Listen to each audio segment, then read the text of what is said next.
নমস্কার বন্ধুরা, Piyali lifestyle with ভিলেজে সকলকে স্বাগত জানাচ্ছি। সোয়াবিনের দুর্দান্ত একটা রেসিপি তোমাদের সাথে শেয়ার করব। ভিডিওটা স্কিপ করবো না, প্রথম থেকে শেষ পর্যন্ত দেখার অনুরোধ রইল। এখানে আমি 250 গ্রাম সোয়াবিন নিয়েছি। সোয়াবিনটা তোমরা কম বেশি করে নিয়ে নিতে পারবে। এবার এই জায়গায় দেখো কড়াইটা আমি বসিয়ে দিলাম। এই জায়গায় আমি জল নিয়ে নিলাম। এবার এখানে আমি হাফ চামচ লবণ দিয়েছি। খুব বেশি কিন্তু এখানে লবণটা লাগবে না। লবণটা জলের সাথে এবার নেড়ে চেড়ে মিশিয়ে নিলাম। এখন যে সোয়াবিনগুলো নিয়েছি এর মধ্যে দিয়ে দিলাম। জলের সাথে সোয়াবিনগুলো আমি নেড়ে চেড়ে মিশিয়ে নিলাম। এখন সোয়াবিনগুলো একটু সেদ্ধ করে নেব। 3 থেকে 4 মিনিট সেদ্ধ করে নিলেই হবে। যখন আমাদের রান্নার সময় হাতে সময় কম থাকে তোমরা তখন এইভাবে কিন্তু সেদ্ধ করে নিতে পারো। আর হাতে যদি বেশি সময় থাকে তাহলে সোয়াবিনটা একটু উষ্ণ গরম জলে ভিজিয়ে রাখবে 10 মিনিট। তাহলে কিন্তু সোয়াবিনটা ফুলে ডবল হবে। দেখো জলটা ফুটে উঠেছে আর সোয়াবিনগুলোও কিন্তু সেদ্ধ হয়ে গিয়েছে। এখন আমি এই সোয়াবিনগুলো জল থেকে তুলে নেব। শুধু সোয়াবিনটাই তুলবো, এখন কিন্তু আমি আর জল নেব না।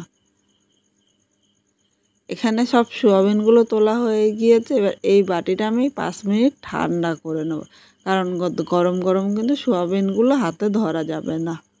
বন্ধুরা, সোয়াবিনটা একদম ঠান্ডা হয়ে গিয়েছে। এবার এদিকে আমি একটা থালা নিয়ে নিলাম। এবার এই সোয়াবিনগুলো এইভাবে জলটা আমি ফেলে দেবো, কারণ এর মধ্যে কিন্তু একটুও জল রাখবো না। এইভাবে চিপকে চিপকে আমি সব কটা সোয়াবিন এর মধ্যে আমি নিয়ে নেব। এবার এর মধ্যে মাঝারি সাইজের একটা টমেটো আমি মিক্সচারে পেস্ট করে নিয়েছি। এই টমেটো পেস্টটা আমি নিয়ে নিলাম। এর সাথে আমি জিরার গুঁড়ো নিয়েছি। এখানে যতটা জিরের গুঁড়ো নিয়েছি তার হাফ আমি ধনিয়ার গুঁড়ো নিলাম। এবার স্বাদ অনুযায়ী লবণ নিয়েছি। পুরো রান্নার লবণ কিন্তু আমি এর মধ্যে নিয়ে নিলাম। প্রয়োজন মতো হলুদ নিলাম।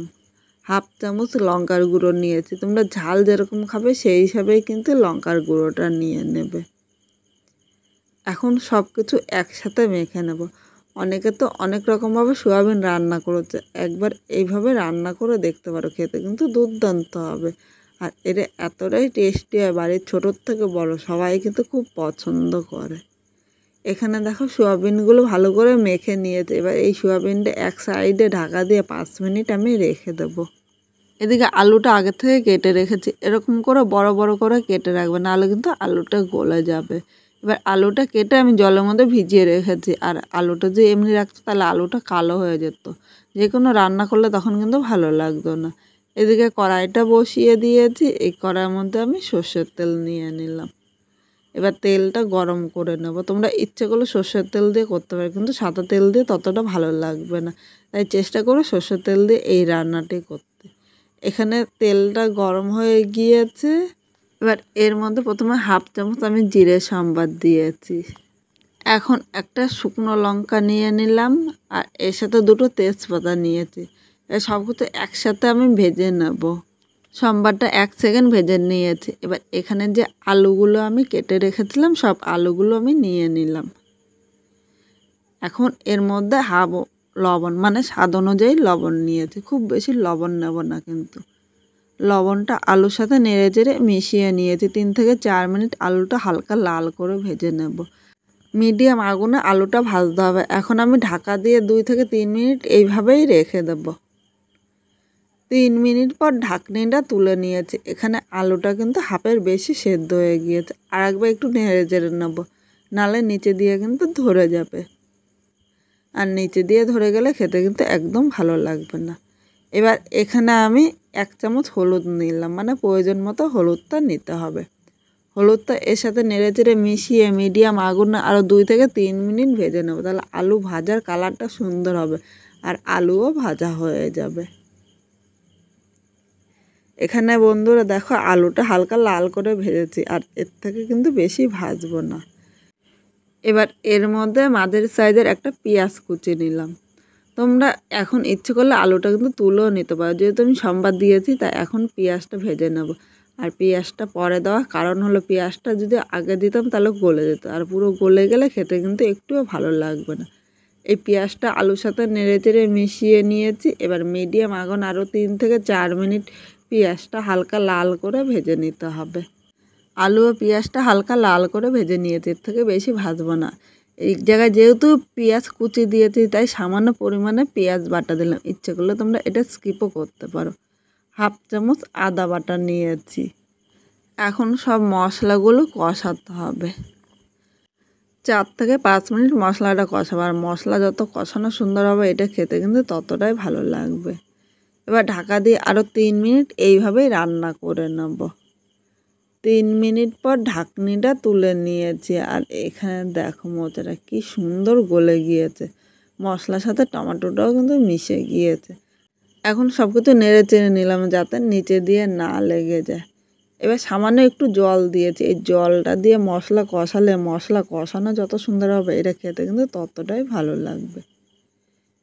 এখানে বন্ধুরা দেখো মশলাটা কষানো হয়েছে, আর টমেটোগুলো মশলার সাথে খুব সুন্দরভাবে মিশেছে। এবার এই জায়গায় আমি সামান্য একটু গরম জল নেবো, কারণ গরম জল দিয়ে মশলা কষালে মশলা কষানো যত সুন্দর হবে এটা খেতে কিন্তু ততটাই ভালো লাগবে। এখানে 3 মিনিট কষিয়ে নিয়েছি। এবার এই জায়গায় দেখো সোয়াবিন নিয়ে নিলাম। থালার মধ্যে অনেকটাই মশলা লেগেছিলো তাই থালাটা ধুয়ে সামান্য একটু জল নিলাম, খুব বেশি কিন্তু এখন জল নেব না। এবার এর সাথে সব কিছু নেড়ে চেড়ে মিশিয়ে নিলাম। 4 থেকে 5 মিনিট সোয়াবিনটা কষিয়ে নেব। এইভাবে যে কোনো রান্না অল্প অল্প করে কষালে সেই রান্নাটা কিন্তু খেতে দুর্দান্ত লাগবে। এখানে 5 মিনিট কষিয়ে নিয়েছে, আর দেখো মশলাটা কিন্তু সোয়াবিনের সাথে খুব সুন্দরভাবে মিশেছে। এবার এর মধ্যে উষ্ণ গরম জল নিলাম। অবশ্য তোমরা চেষ্টা করবে যে কোনো রান্না করতে গেলে উষ্ণ গরম জল নিতে। উষ্ণ গরম জল নিলে ঝোলটা তাড়াতাড়ি ফুটবে আর খেতেও ভালো লাগবে। আর ঠান্ডা জল নিলে আলু সোয়াবিন কিন্তু শক্ত থাকবে, তখন খেতে ততটা ভালো লাগবে না। এখন ঝোলটা ভালো করে ফুটিয়ে নেব। বন্ধুরা এখানে সোয়াবিনটা ফুটিয়ে নিয়েছি। এবার এর মধ্যে আমি একটু গরম মশলা দিয়ে দিলাম, কারণ নামানোর আগে গরম মশলাটা দিতে হবে। এবার গরম মশলাটা এর সাথে নেড়ে চেড়ে মিশিয়ে নিয়েছি।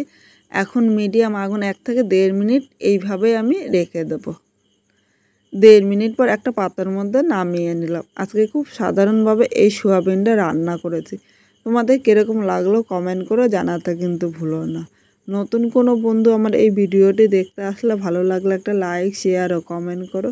সাবস্ক্রাইব করে পাশে থেকো যাতে নতুন নতুন ভিডিও তোমাদের সাথে শেয়ার করতে পারি। আর তোমরা কী ধরনের ভিডিও দেখতে চাও অবশ্যই জানিও, যাতে সেই ভিডিওটা তোমাদের সাথে শেয়ার করতে পারি।